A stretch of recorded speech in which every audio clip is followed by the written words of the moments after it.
सो आज हम पढ़ेंगे practical problems on union and intersection of two sets. तो लास्ट वीडियो में हमने सीखा था ऑपरेशंस ऑन सेट्स, जहाँ पर हमने देखा था union, intersection, difference of sets, disjoint sets, complement of sets. ये सब हम पढ़ चुके हैं। अब उन्हीं के बेसिस पर हम प्रैक्टिकल प्रॉब्लम्स देखेंगे, बट उससे पहले हमारे पास दो फॉर्मूलाज हैं जो हम देखेंगे और समझेंगे।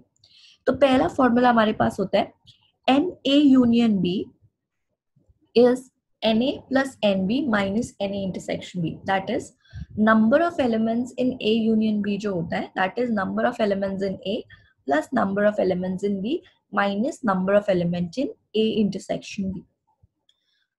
तो इस चीज को पहले हम वेन डायग्राम के थ्रू समझ लेते हैं, ऑल्सो डायरेक्ट भी देख लेते हैं अगर फॉर्मूला से समझना चाहते हैं तो आप देखिए, जो A यूनियन B मेरे पास है, सबसे पहले उसी को शेड कर लेते हैं कि ये कौन सा रीजन आएगा। तो हमें पता है A यूनियन B होता है either the element should belong to A, that means all the elements in A, all the elements in B and the common elements taken only once. ये होता है हमारे पास A union B। Then shade करके देखते हैं what is NA। तो NA का मतलब है only the elements that are in, ये टॉकिंग ऑफ दिस रीजन, ए वाले रीजन का बात कर रहे हैं। और ऐसे ही बी को शेड कर लेते हैं, तो ये रीजन होता है हमारे पास बी के लिए, राइट। अब ध्यान से देखो इधर हो क्या रहा है। अगर मैं देखूं n A union B, this whole region, so this is nothing but, ये वाला रीजन कौन सा होता है, ए माइनस बी। ये कौन सा होता है, ए इंटरसेक्शन बी। और ये कौन सा रीजन होता है, बी माइनस है ना। होता है ये हमारे पास, हमने शेड करके देखा हुआ है पहले भी। तो अगर Na देख रहे हो तो it is formed by n A minus B plus Na intersection B, इससे बना हुआ है इन दोनों से। और जो Nb है that is formed with Nb minus A and Na intersection B, दोनों से बना हुआ है। आप देख सकते हैं ये इंटरसेक्शन वाला रीजन हमारे पास दो बार आ रहा है, राइट। तो अगर मैं इसको कंबाइन करके लिखना चाहूं तो this whole I can write it as number of elements in A. ये पूरा ए लिख सकते हैं, इसी को हमने ब्रेक करके देखा था। एंड इस पूरे को मैं बी लिख सकती हूँ, राइट। बट बी जब लिखेंगे तो ये इंटरसेक्शन दो बार नहीं आना चाहिए, क्योंकि यूनियन में तो सिर्फ एक ही बार इंटरसेक्शन वाले एलिमेंट्स लेंगे। तो हम क्या करते हैं, हम एक बार Na इंटरसेक्शन V को सब्ट्रैक्ट कर देते हैं। सो Na union V is nothing but Na plus NB, number of elements in B minus number of elements in their intersection, because the intersection region was coming twice. तो एक बार हमें subtract करना होगा, right. तो ये हमारे पास पहला फॉर्मूला है जो हम याद रखेंगे, क्वेश्चंस में हम डायरेक्ट यूज कर सकते हैं। Then there is another formula which is Na union B union C। अगर तीन सेट्स हैं, it is given by Na plus NB plus NC minus Na intersection B minus NB intersection C minus Na intersection C, and एक बार add कर रहे हैं number of elements in A intersection B intersection C। तो ये समझने की कोशिश करते हैं कि ये क्या है। तो पहले शेड करते हैं अपना region, what is Na union B union C। So when you shade the union of these three sets, तो सारे के सारे सेट्स आ जाएंगे और जो कॉमन रीजन होगा उसके एलिमेंट्स एक बार ट्रीट कर लेंगे, राइट। ये हमारे पास रीजन आ जाएगा Na union B union C। अब अगर इसमें सिर्फ मैं A को शेड करूं तो A region is going to be पूरा सेट A। अगर B शेड करते हैं so B is going to be this, and अगर C शेड करते हो so that is going to be this, ठीक है। अब ध्यान से देखना, यहाँ पर जो भी रीजन है फर्स्ट में A union B union C, हमारे पास सारे रीजन्स एक ही बार आ रहे हैं, कोई भी डबल बार नहीं हम कंसिडर करते हैं। यूनियन में एलिमेंट्स सारे हमेशा एक बार कंसिडर होते हैं। अब अगर आप ध्यान से देखोगे इसमें, तो ये वाला रीजन है हमारे पास ए इंटरसेक्शन बी का, राइट? ये रीजन है हमारे पास ए इंटरसेक्शन बी का। तो मैं इसको पहले उसी से मार्क करती हूँ।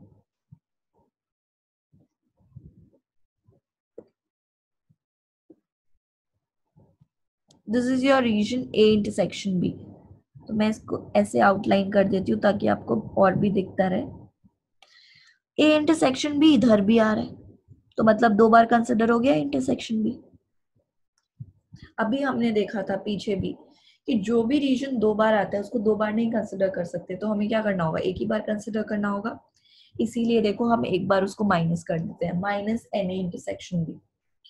ऐसे ही अगर आप देखोगे जो ए इंटरसेक्शन सी है, this region A intersection C, इधर भी ए इंटरसेक्शन सी आ रहा है, तो अगेन ए इंटरसेक्शन सी भी हमारे पास 2 बार आ रहा है, तो हम वो भी 2 बार नहीं कंसिडर कर सकते, तो हम उसको भी एक बार सब्ट्रैक्ट कर लेते हैं।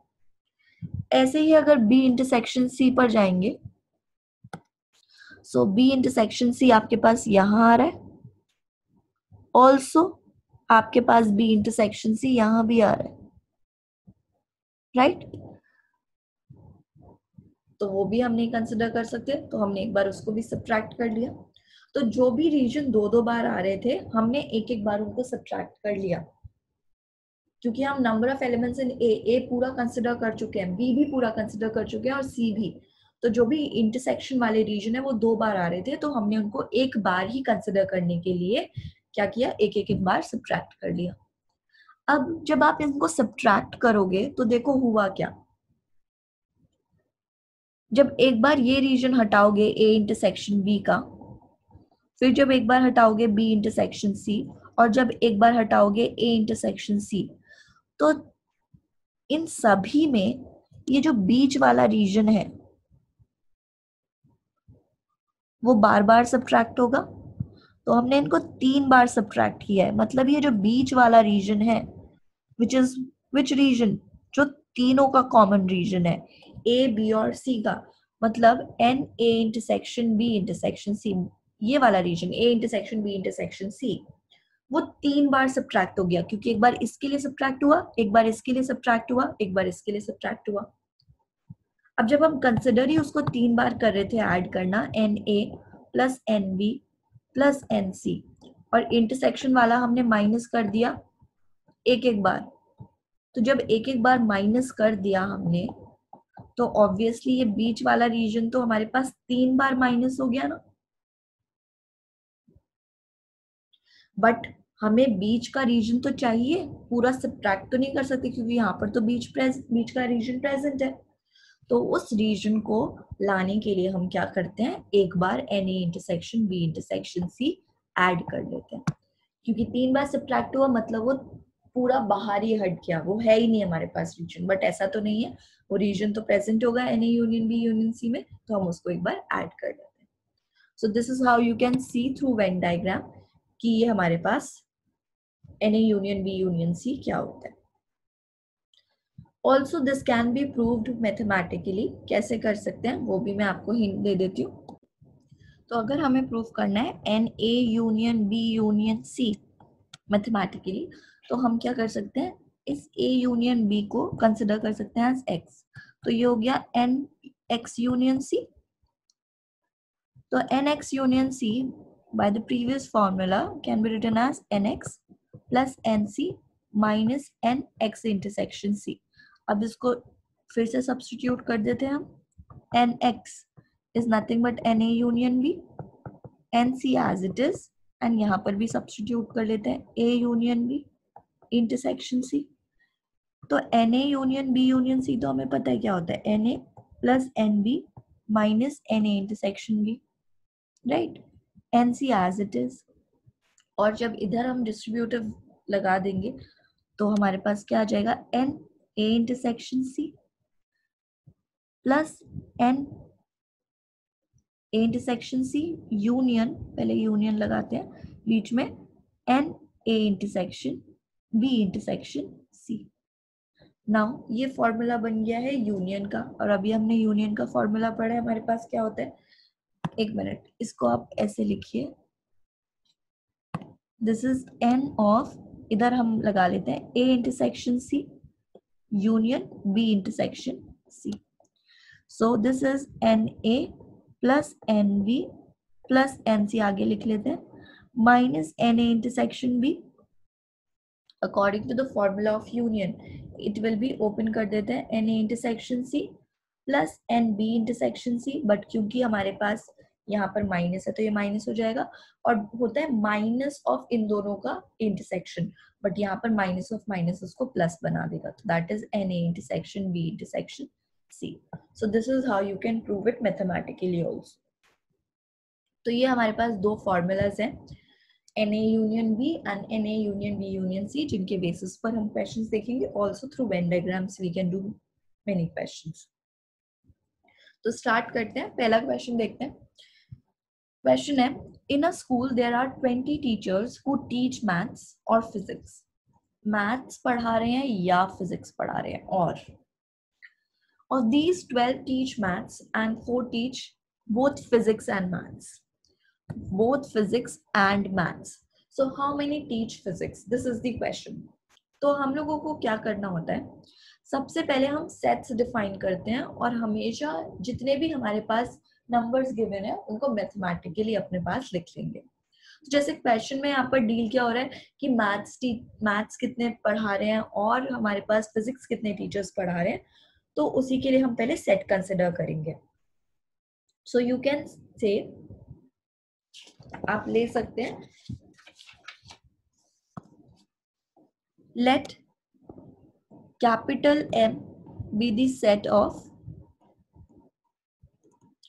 teachers who teach maths. ठीक है, एंड कैपिटल B हम ले लेते हैं, be the teacher who teach physics. ये हमारे पास हमने ले लिया. अब पूरी जो भी कंडीशंस गिवन है उनको हम नंबर फॉर्म में लिखेंगे, मैथमेटिकली रिप्रेजेंट करेंगे. तो देखो, number of teachers who teach maths कितने हैं, गिवन है कहीं. सो 12 ऑफ देम टीच मैथ्स, तो 12 हमारे पास आ गया कि वो मैथ्स पढ़ा रहे हैं.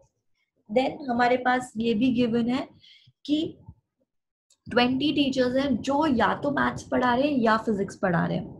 अब आप रिकॉल कीजिए, मैंने आपको बताया था कि और जब भी होता है आइदर और, we always related to union, क्योंकि उसका मतलब है या तो वो फिजिक्स पढ़ा रहे हैं या वो मैथ्स पढ़ा रहे हैं, या दोनों भी पढ़ा सकते हैं. और एंड हम हमेशा रिलेट करते हैं इंटरसेक्शन से, क्योंकि वो दोनों जरूर पढ़ानी चाहिए, तब हम लेते हैं इंटरसेक्शन. सो दैट मीन्स यहाँ पर जो ये और वाली कंडीशन गिवन है, that is given for union. So that means 20 teachers are teaching maths or physics. Then वो वाले टीचर्स जो मैथ्स भी पढ़ा रहे हैं एंड फिजिक्स भी पढ़ा रहे हैं, मतलब इंटरसेक्शन है, तो वो कितने टीचर्स हैं हमारे पास, 4 टीचर्स. और हमें निकालना क्या है, हमें निकालना है number of teachers who teach physics. ये हमारे पास अननोन है. तो पहले तो हमेशा सेट डिफाइन करेंगे आप, फिर उस कंडीशंस को आप मैथमेटिकली लिख लीजिए, एंड देन यू सी. अब देखो, क्योंकि क्वेश्चन बहुत ही डायरेक्ट है हमारे पास, और डायरेक्ट एप्लीकेशन दिख रहा है हमारे पास फॉर्मूला का, विच इज क्या होता है, एन एम यूनियन पी. अगर हम ले, it is given by the formula, अभी हमने पढ़ा था n P n M plus n P minus n M intersection P, right. So this makes it, this is 20, this is 12, n P हमें निकालना है, and this is 4. So 28 plus NP. So NP from here you get as 12. तो the teachers who are teaching physics वो कितने आ गए, 12. तो आप लिखेंगे the number of teachers who teach physics is equals to is 12. ठीक है. अब यही सेम चीज आप वेन डायग्राम के थ्रू भी देख सकते हैं. कभी कभी हम वेन डायग्राम की हेल्प ले लेते हैं, बट क्योंकि ये डायरेक्ट एप्लीकेशन था तो हम इसको ऐसे ही करेंगे. बट अगर कुछ भी आपको डाउट आए तो हमेशा वेन डायग्राम से तो समझ ही सकते हैं।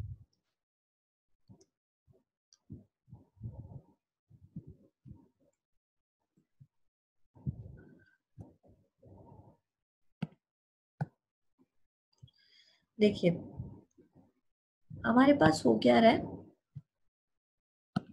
बताया गया है कि एम कितने हैं, मैथमेटिक्स टीचर्स कितने हैं और फिजिक्स टीचर्स कितने हैं। तो मैथ्स के टीचर्स 12 बोले हैं। अब ये नहीं बोला the teachers who are teaching only maths are 12। तो जब हम बोल रहे हैं कि 12 टीचर्स हैं तो 12 टीचर्स का मतलब है मैथ्स के, that means they can either teach, they can also teach physics. वो पूरा रीजन जो होगा दैट इज माई 12 वाला रीजन।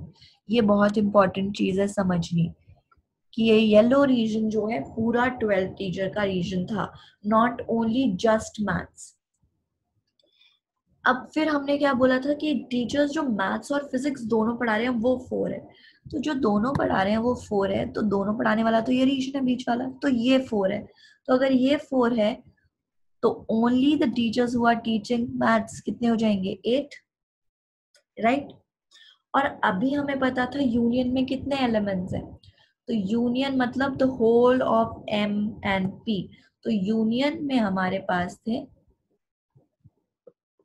20। तो 20 माइनस 12 अगर आप करते 8 प्लस 4, तो 20 माइनस 12 आपके पास कितना आ जाता, that would have been 8, right. आता। तो द क्वेश्चन क्या था, क्वेश्चन था the number of teachers who teach physics, not only physics नहीं था, क्या था, फिजिक्स। तो फिजिक्स वाला पूरा ये रीजन है, that is 4 plus 8 that is 12। तो वेन डायग्राम हमेशा वेरिफिकेशन के लिए तो यूज हो ही सकता है, और कुछ कुछ क्वेश्चन में हम वेन डायग्राम की हेल्प से भी क्वेश्चन सॉल्व कर लेते हैं। बट ये क्वेश्चन डायरेक्ट एप्लीकेशन था तो हम इसको डायरेक्ट कर सकते हैं by the formula, no need to make the Venn diagram for this, right. एक और क्वेश्चन देखते हैं। क्वेश्चन है in a survey of 400 students in a school, 100 were listed as taking apple juice, 150 as taking orange juice, and 75 as taking both. Find the number of students who are taking none. तो सबसे पहले इस question को आप mathematically लिखेंगे, तो मतलब आपको सेट्स लेने होंगे। तो यहाँ पर बात हो रही है the students who are taking apple juice and orange juice, तो हम वही पहले सपोज करते हैं। तो let capital A B the set of students who are taking apple juice and B हम सेट ले रहे हैं of the students who are taking orange juice, right। तो अब क्या क्या क्वेश्चन में गिवन है वो पढ़ते हैं। 100 ले रहे हैं एप्पल जूस, तो number of elements in A 100। 150 ले रहे हैं ऑरेंज जूस, तो number of elements in B 150। 75 taking both, मतलब एप्पल भी एंड ऑरेंज भी, तो मतलब एन ए इंटरसेक्शन भी आपके पास गिवन है 75। So what is this 400? तो 400 हमारे पास स्टूडेंट्स है इन टोटल, मतलब ये 100, 75, 150 जो भी हम ले रहे हैं ये सारे बिलोंग कर रहे हैं 400 स्टूडेंट्स को। सो दैट मीन्स ये जो हमारे पास है ये number of elements in the universal set given है। So n U is 400, right. Okay, अब हमें निकालना क्या है वो बहुत ध्यान से पढ़ते हैं। The number of students who are taking none, जो बच्चे कोई भी जूस नहीं ले रहे हैं, मतलब ना ही एप्पल एंड ना ही orange. So that means you are finding the number of students who are not taking apple, not taking apple, जो ले रहे थे एप्पल वाज ए, तो ए कॉम्प्लीमेंट रिप्रेजेंट करेगा जो एप्पल नहीं ले रहे। ऐसे ही जो आप बी ऑरेंज जूस ले रहे थे वो हम बी से रिप्रेजेंट कर रहे थे, तो बी कॉम्प्लीमेंट रिप्रेजेंट करेगा those who are not taking orange juice. और हमें क्या चाहिए कि एप्पल भी नहीं ले एंड ऑरेंज भी नहीं ले, तो एंड का क्या मतलब होता है, intersection. So this is what you have to find, that means the number of elements in n in A complement intersection B complement, जो एप्पल भी नहीं ले रहे एंड ऑरेंज भी नहीं ले रहे। तो जब भी आपके पास आइदर और की कंडीशन होती है, we always use union, and whenever you have neither nor, then you always use intersection. This is also one main point that you should always remember. तो अब ये मेरा क्वेश्चन मैं दो तरीकों से सॉल्व करूंगी। मैं आपको पहले इसको डायरेक्ट ऐसे फॉर्मूला बेस कर सकते हैं एंड देन वेन डायग्राम के थ्रू भी हम इसको समझ सकते हैं। देखो, तो पहले डायरेक्ट करते हैं। N A complement intersection B complement, हमने पढ़ा था एक law, that was De Morgan's law. According to that law we can write this as Na union B whole complement, लिख सकते हैं। and Na union B whole complement is nothing but, क्योंकि ये complement है, x अगर इसको x ले लोगे तो एक सेट का कॉम्प्लीमेंट ले रहे हैं, which is always universal set minus that set, right? तो अगर मैं ये निकाल दूंगी तो मेरे पास Na complement intersection B complement आ जाएगा। तो NU तो पता है बट Na यूनियन B नहीं पता, तो पहले Na यूनियन B ही हम फाइंड करते हैं। So what is Na union B? It is given by Na plus NB minus Na intersection B दिया जाता है इससे। तो Na, what is Na? Na is 100 given to us, NB is 150 given to us, and Na intersection B is 75 that is given to us. So if you add these, तो आपके पास आ जाएगा 175, right? तो अब हमें निकालना क्या था, उस पर आते हैं। We were finding this who are taking neither apple juice nor orange juice, so that was Nu minus Na intersection Na union B. तो Nu हमारे पास था 400 and this was 175, so this makes it 225. So the students who are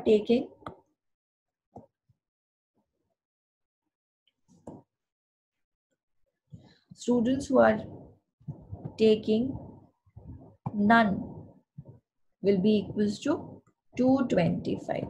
So that is going to be your answer. Now इधर समझते हैं।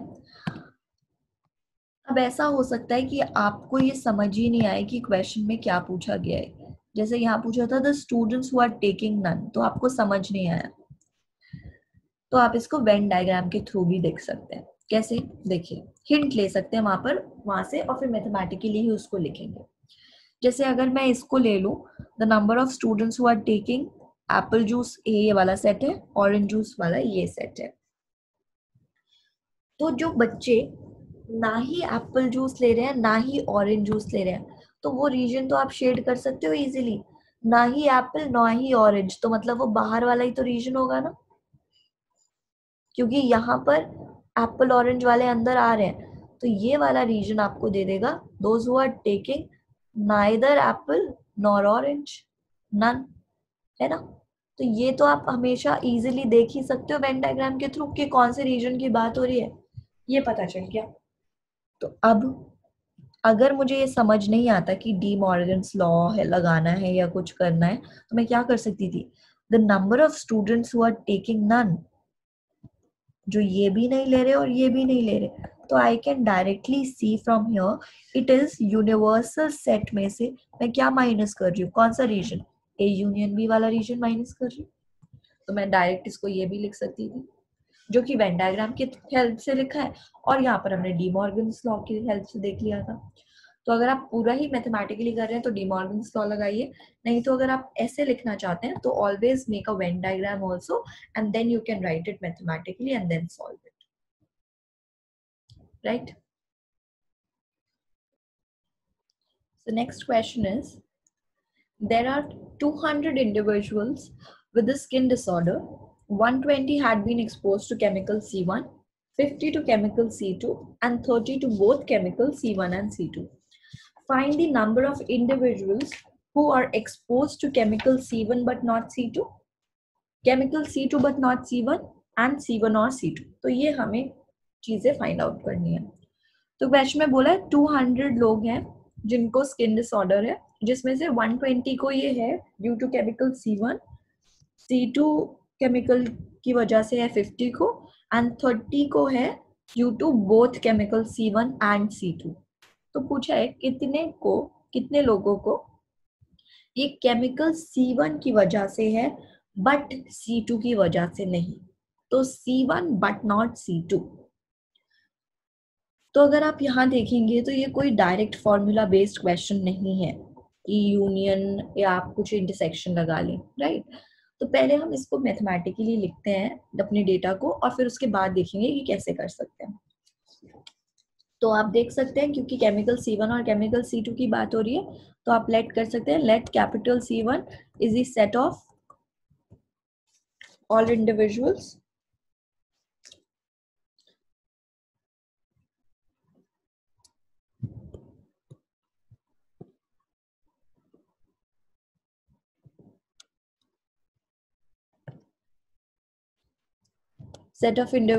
with skin disorder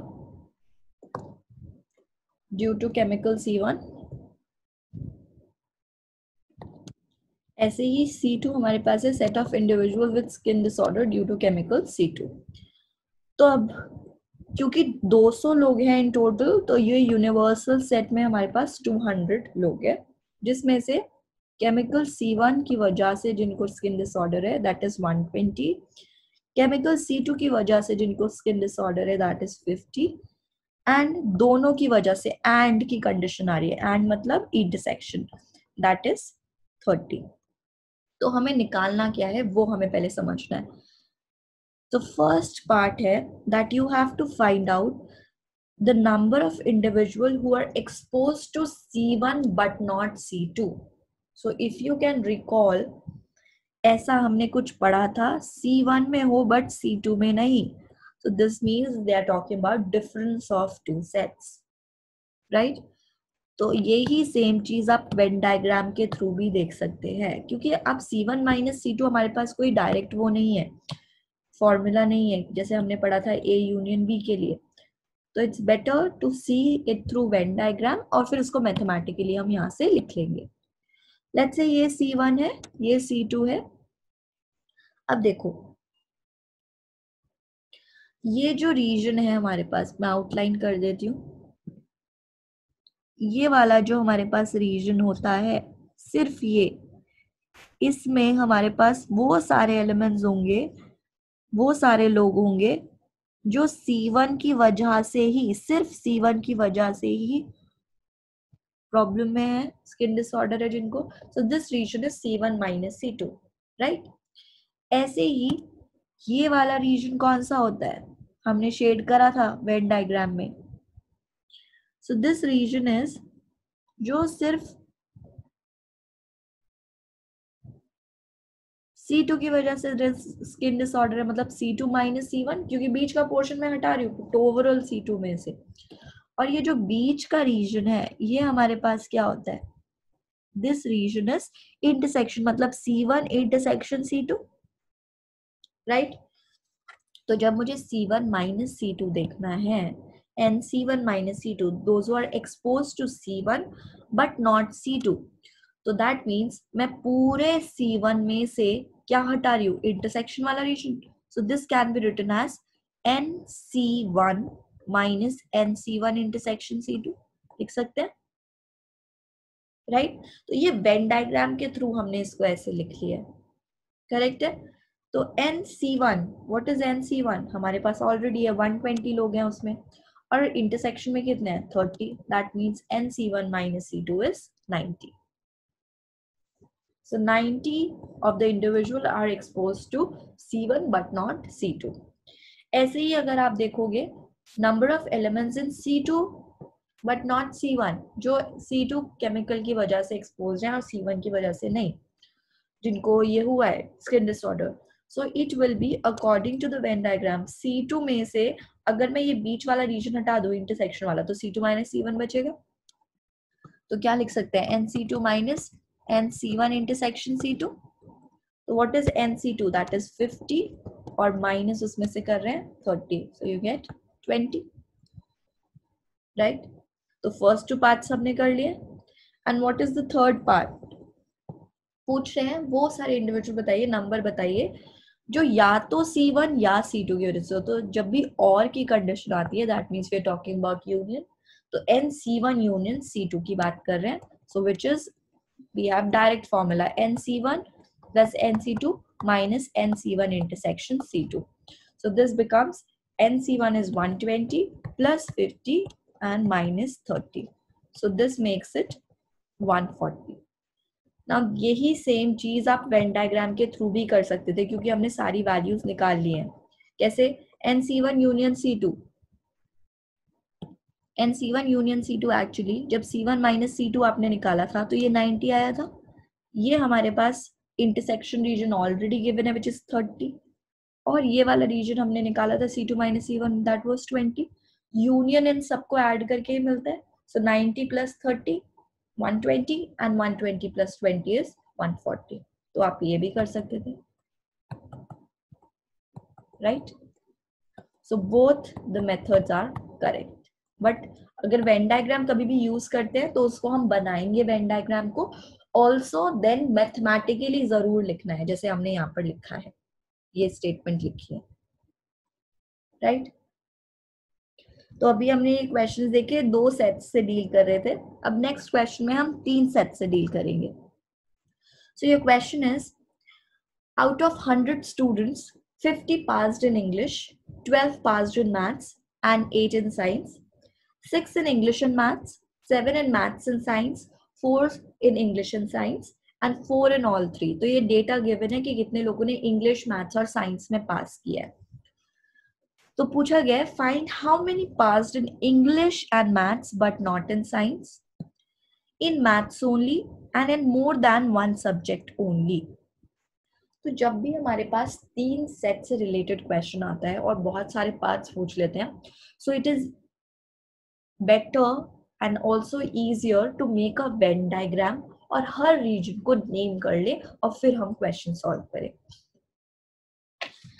जैसे पहले तो हम इसको मैथमेटिकली ही हम अपनी डेफिनेशन के अकॉर्डिंग जो भी हमारे पास सेट्स हैं वो डिफाइन कर लेते हैं। सो मैथ्स, इंग्लिश और साइंस में पास होने वाली बात हो रही है, तो हम पहले लेते हैं late capital M, then maths, English and science. So let capital M be the set of students who passed in maths। ठीक है, तो ये सेट भी हमारे पास सेम है, ओनली सब्जेक्ट चेंज हो गया इंग्लिश और यहाँ साइंस। तो हम अपना पहले इंफॉर्मेशन लिखते हैं मैथमेटिकली। तो टोटल स्टूडेंट्स बोले 100, तो यूनिवर्सल सेट में 100 स्टूडेंट्स हैं, जिसमें से इंग्लिश में पास हो रहे हैं 15, मैथ्स में पास हुए हैं 12, साइंस में पास हुए हैं 8। देन इंग्लिश और मैथ्स दोनों में, English and maths 6, maths and science 7, English and science 4 and तीनों में इन ऑल 3, तो मतलब E intersection M intersection S कितने बच्चे हैं? That is 4। तो पहले तो ये डेटा लिखना है, इसके मार्क्स होंगे आप इसको करेक्टली अगर लिखते हैं तो। देन नाउ जब भी 3 सेट से डील कर रहे हो, बहुत सारे पार्ट्स पूछे हुए हैं, तो it's very convenient to form a Venn diagram and then to solve it. जैसे मैं अब आपको दिखाने वाली हूँ क्या किया जा सकता है, क्योंकि फिर हमारे पास सारे आंसर्स एक ही गो में आ जाएंगे। तो 3 सेट्स डील कर रहे हैं, तो पहले आप एक वेन डायग्राम बनाइए 3 सेट्स के लिए। तो 1, 2 और ये आपके पास आया तीसरा। ठीक है, अब करना क्या होता है, क्योंकि देखो आपको पता है ये सारे ही रीजन हमारे पास कुछ ना कुछ है ना, हमारे पास ऑलरेडी जो हमने डिफाइन कर दिया है उसके अकॉर्डिंग पहले तो इनको नेम कर लेते हैं सेट्स को, इंग्लिश, मैथ्स एंड साइंस वाले। Now always assume all the region as some alphabets. For example ये वाला रीजन मतलब सिर्फ इतना रीजन ए ले लूंगी, ये बी रीजन ले लिया, ये सी ले लिया, ये डी, ये ई, ये एफ और ये जी। आपकी मर्जी, आप किसी को भी कुछ भी ले सकते हैं, बट सारे अलग अलग रीजन को अलग अलग नेम कर दिया। अब इससे फायदा क्या होता है, देखो पहली कंडीशन जो थी हमारे पास वो थी कि कितने लोगों ने इंग्लिश पास किया, कितने स्टूडेंट्स इंग्लिश पास कर रहे हैं। तो इंग्लिश पास करने वाले तो पूरा ई वाला हमारे पास सर्कल होगा, और पूरा ई सर्कल बना किससे है? It is form by A plus B plus D plus E, इन सबको ऐड करके। So according to n E, number of elements in E कितने थे? 15। तो मतलब ये ऐड अप होकर क्या आना चाहिए? 15। तो पहले मेरे पास एक इक्वेशन आ गई, राइट। देन ऐसे ही एन एम हमें पता है, तो एन एम कितना था? Number of students have pass maths is 12। तो मैथ्स वाला पूरा ऐड करके लिख सकते हैं, that is B plus C plus E plus F लिखा जा सकता है, विच मेक्स इट 12। ये सेकेंड इक्वेशन आ गई, राइट। देन ऐसे ही साइंस का लिखोगे, तो साइंस में हमारे पास 8 है, तो पूरा साइंस ऐड करते हैं, that is D plus E plus F plus G. तो साइंस हमारे पास कितने हैं? 8। So this is your third equation, right. Then the students who have passed in English and maths, English and maths तो ये वाला रीजन होता है ई और एम का इंटरसेक्शन, जो कि किससे बन रहा है? बी प्लस ई को ऐड करके। तो कितने एलिमेंट्स है उसमें? 6। तो एक और इक्वेशन आ गई, right. Then English, then maths and science का हमारे पास रीजन है, तो मैथ्स और साइंस का intersection is E plus F which is 7। तो ये 5th। देन ऐसे ही इंग्लिश एंड साइंस का जो हमारे पास रीजन है, that is D plus E which is 4। तो ये 6th इक्वेशन। एंड जो तीनों पास कर रहे हैं, तो जो कॉमन रीजन है तीनों का विच इज ई, वो हमारे पास आ गया कितना? That makes it 4। तो मेरे पास यहाँ पर 7 इक्वेशंस आ गई। हमेशा आप 3 सेट्स के लिए अगर रीजन्स ऐसे डिफाइन कर लेते हैं, तो आपके पास ये इक्वेशंस आ जाएंगी। अब अगर मैं ए बी सी डी ये सब निकाल लूं, तो क्वेश्चन बहुत इजीली हम सॉल्व कर सकते हैं। देखो कैसे, क्योंकि E4 आ गया है, तो दिस अगर इसमें मैं E सब्स्टिट्यूट कर दूं, तो D कितना हो जाएगा? D will be 0। 7th को हमने यूज कर लिया इसमें, राइट। अब ऐसे ही यहाँ पर E अगर आप सब्स्टिट्यूट कर दोगे, because E was 0, E was 4, ऐसे ही E अगर यहाँ सब्स्टिट्यूट कर देंगे, so what is F? F becomes 3, right. मैंने E ही सब्स्टिट्यूट किया है 4, इधर भी सब्स्टिट्यूट कर दोगे तो आपको मिल जाएगा B इक्वल्स टू 2, वही सब्स्टिट्यूट किया है, E is 4, right.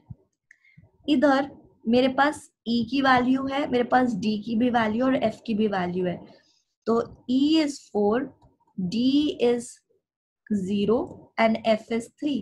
So if you substitute in this equation, what do you get? You get G equals to 1. अब G भी आ गया, तो अगर मैं यहाँ पर मेरे पास क्या क्या वैल्यूज है? मेरे पास B है, मेरे पास E है, F भी है, तो यहाँ से C निकाल सकते हैं। So you can substitute B, E and F. So that makes it C equals to 3. अब C आ गया, A रहता है, A निकाल लेते हैं, क्या आएगा? A is B D और सब्स्टिट्यूट कर देंगे, so that makes it 9. B D E substitute किया, 9 आ गया।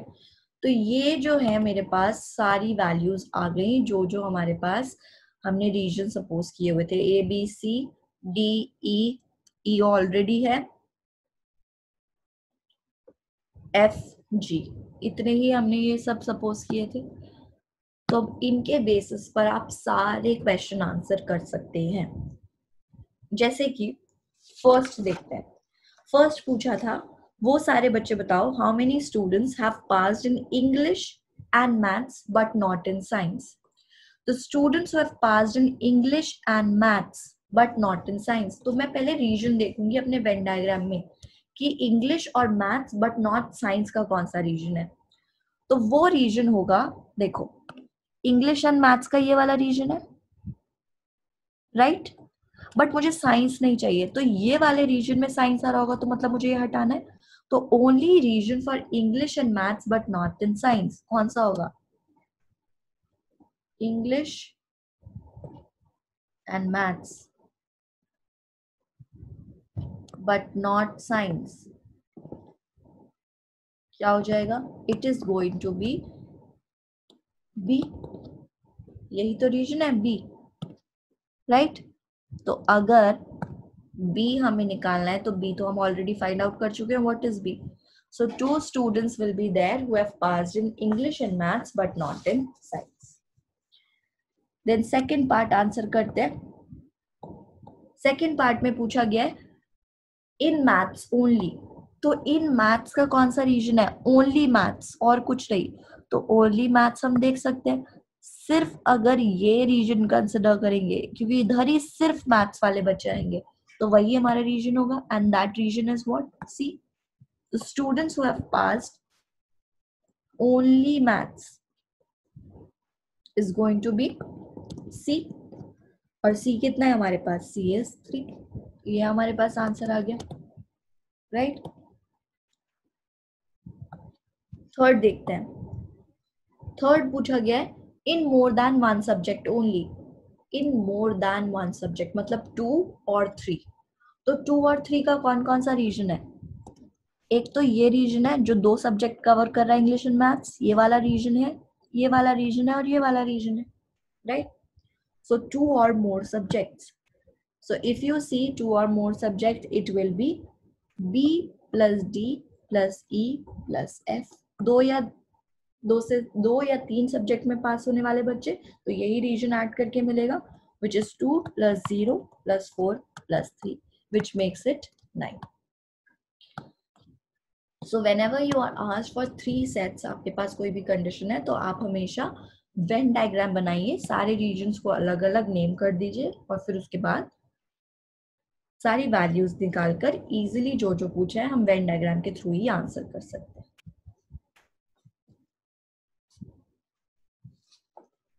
एक लास्ट क्वेश्चन और देखते हैं ऑन वर्ड प्रॉब्लम। क्वेश्चन है A market research group conducted a survey of 1,000 consumers and reported that 720 consumers liked product A and 450 consumers liked product B. What is the least number that must have liked both the products? So यहाँ पर ये बहुत important चीज आई है, least number that must have liked both the products. तो पहले तो हम अपना वही काम करेंगे कि इंफॉर्मेशन को मैथमेटिकली लिखेंगे। तो यहाँ पर ए प्रोडक्ट को लाइक करने की बात है और बी प्रोडक्ट को लाइक करने की बात है, तो let A B the set of all consumers who like product A,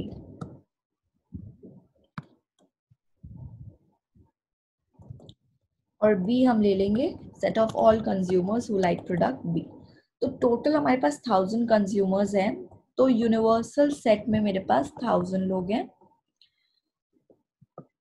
जो ए प्रोडक्ट को लाइक कर रहे हैं, दोज आर 720। जो बी को लाइक कर रहे हैं वो हमारे पास हैं कितने? 450। तो निकालना है जो दोनों लीस्ट नंबर निकालना है, तो लीस्ट पर हम बाद में आएंगे, पहले नंबर देखते हैं। That must have like both the products, दोनों प्रोडक्ट मतलब ए और बी दोनों को लाइक किया, ये निकालना है। इसका लीस्ट वैल्यू निकालनी है, ये भी इंपॉर्टेंट है। तो पहले तो हम यही सोचेंगे क्या Na इंटरसेक्शन B निकाला जा सकता है बाय द गिवन इंफॉर्मेशन। तो अब देखो ये 3 इंफॉर्मेशन एक फॉर्मूला से रिलेट होती हैं और वो हमने पढ़ा है स्टार्टिंग में, क्या Na union B is given by Na plus NB minus Na intersection B होता है। तो अगर मैं यही फॉर्मूला यूज करूं तो Na plus NB minus Na intersection B, this makes it 170 and this is minus NA intersection B, जिसकी value हमें फाइंड करनी है, जिसकी लीस्ट वैल्यू एक्चुअली हमें फाइंड करनी है, एंड ये हमारे पास NA यूनियन B के इक्वल होगा, बट NA यूनियन B मेरे पास नहीं है कि मैं इसकी लीस्ट वैल्यू या कुछ फाइंड आउट कर सकूं, राइट? अब ध्यान से समझो, जो A यूनियन B है वो सबसेट है ना यूनिवर्सल सेट का, ये सारे यूनिवर्सल सेट के सबसेट्स होते हैं।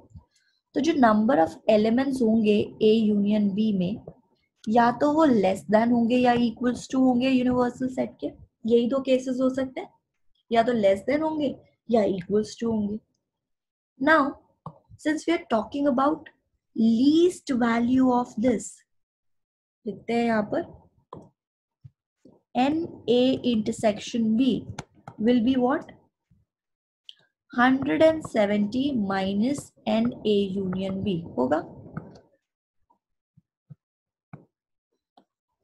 तो जब आप इसकी लीस्ट वैल्यू बोल रहे हो, इसकी छोटी से छोटी वैल्यू, तो सबसे कम वैल्यू लीस्ट ये कब होगा, सबसे छोटा ये कब होगा, जब NA यूनियन B मैक्सिमम होगा, क्योंकि जब 170 में से मैक्सिमम वैल्यू सब्ट्रैक्ट करोगे तभी तो ये नंबर मिनिमम आएगा, अगर ये मिनिमम सब्ट्रैक्ट करोगे तो मैक्सिमम बन जाएगा।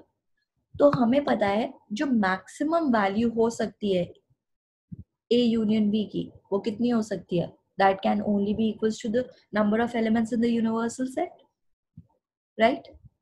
तो इधर से ही हमारे पास आता है दैट NA यूनियन B में जो हम एलिमेंट्स लेंगे, that we will take the number of elements in the universal set, that is 1000, because we want the least value of this, and for this to be least NA union B should be maximum, and maximum value can only be the number of elements in the universal set. So now if you see, NA intersection B is going to be 170 minus 1000. So that becomes 170. This is your answer. So this number of students, the number of people who must have liked both the product, least number of people, that must have been 170. तो आज हमने questions देखे on word problems, practical problems on union and intersection.